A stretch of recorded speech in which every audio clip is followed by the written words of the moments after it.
Hey friends.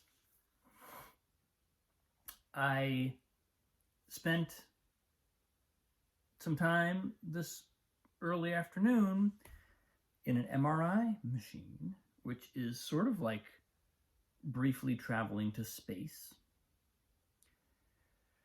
And I will know more about what's going on inside this wrist here very soon. I I've been somewhat encouraged by what I've been feeling recently. Not 100% fully reassured, but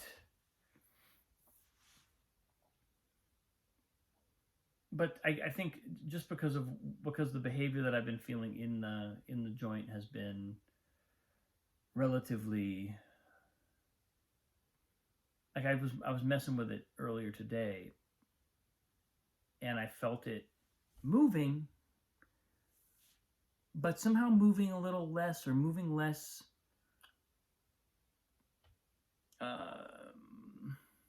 precariously than I had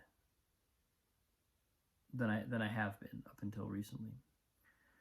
So all that is to say, I don't know where this is going. I don't know what the next bit of information will be, but I'm kind of trying to track my own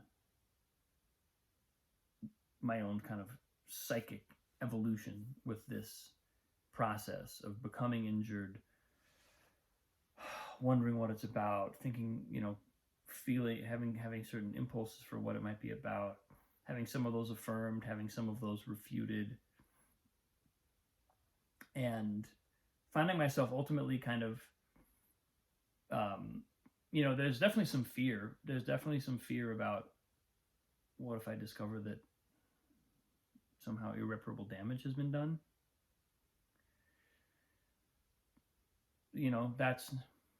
That would feel unfortunate. That would be scary. But even if that's the case, I'm getting more and more to a place of, I know that life is taking me where I need to go. And if that's where I need to go, then that's where I need to go. And I've learned some things about the sensitivity of my system and what I can demand of it. This is really put into perspective for me by my friend, I call him the osteopath, Andrew, who worked on me yesterday.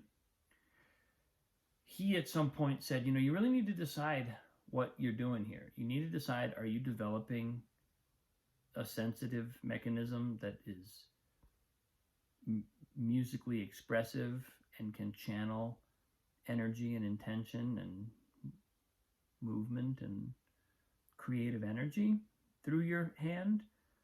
Or are you developing muscular strength and athletic ability?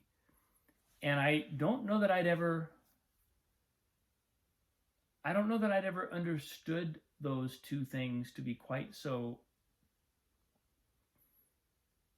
much not the same, and so in some ways contradictory. It's not, and I spent my whole life kind of resisting the idea that that's a choice that I had to make. I spent a lot of time feeling like, well, can't I just do both? Like, can't you have a body that does both? And the answer is, yeah, you can. For a while, at least. And as long as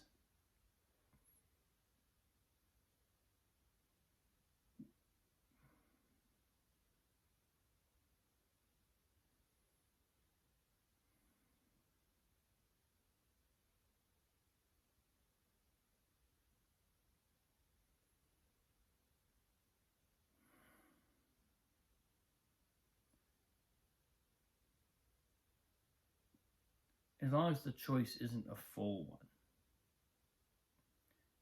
And I think that's, again, something I've been kind of wrestling with, which I've mentioned several times over the last few months. But there's something in me that has wanted to make a full choice. This is what I'm doing with my life. For a long time. But kind of like those, what I've talked about in this Immunity to Change workshop, where you've got column 1, which is here's what I'd like my life to look like, or here's a change I'd like to make. Column 2 is the behaviors that we do that counteract that prevent that, or that obstruct that. And column 3 is the commitments that create the behaviors that are in contradiction to the thing that we say we want, and then on some level we may really truly deeply want. But for me, I've had kind of like a column 1, column 3 thing going on, where I at various points really deeply want one or the other of those things, and it's almost, it's very clear that the sensitive, expressive, musical impulses are the more important ones.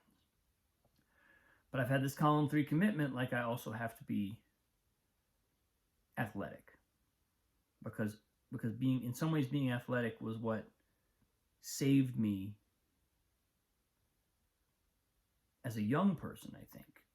I think I was a very sensitive young person, and kind of like shy and a little awkward and a little not, I think I used the fact that I was reasonably athletic to be as kind of like a defense against that. So I think there's part of me that still feels like I need that defense. And hurting myself in this way, and especially when I thought, like, I don't know if I'm going to be able to play piano again properly,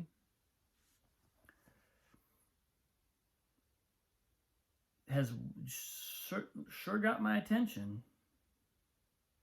It sure got my attention. If I get another swing at this, if this wrist is able to heal, I don't know that I'll ever play tennis again. Maybe with Annalise, so that she can learn, but I just think there's an element of myself that I'm like, oh, I just want to put it down. It's not worth it. Because in the match where I hurt myself, I was pushing hard. I was like,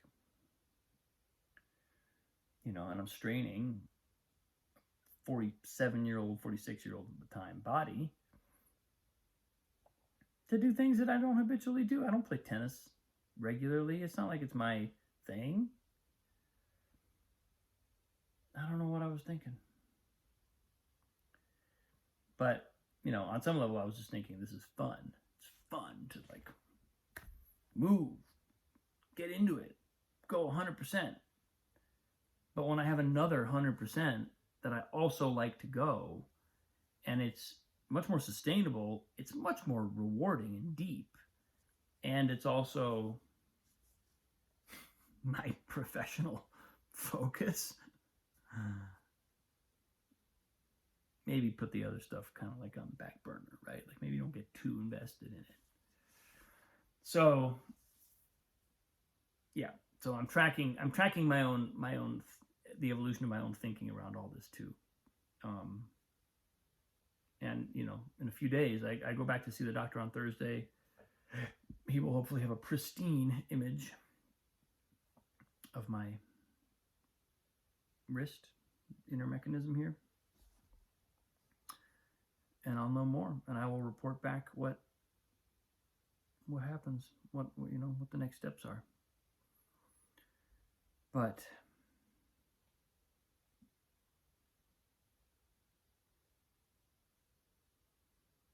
that's where I'm at. I lay in a machine. I had my wedding ring on. Every time the machine went tuck, tuck, tuck, tuck, tuck, tuck, tuck, my whole, it would vibrate.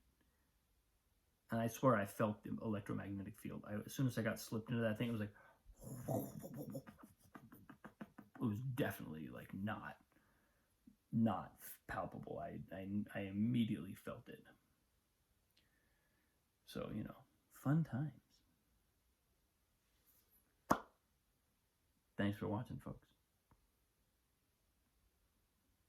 I appreciate you. Have a wonderful day. I'll see you soon.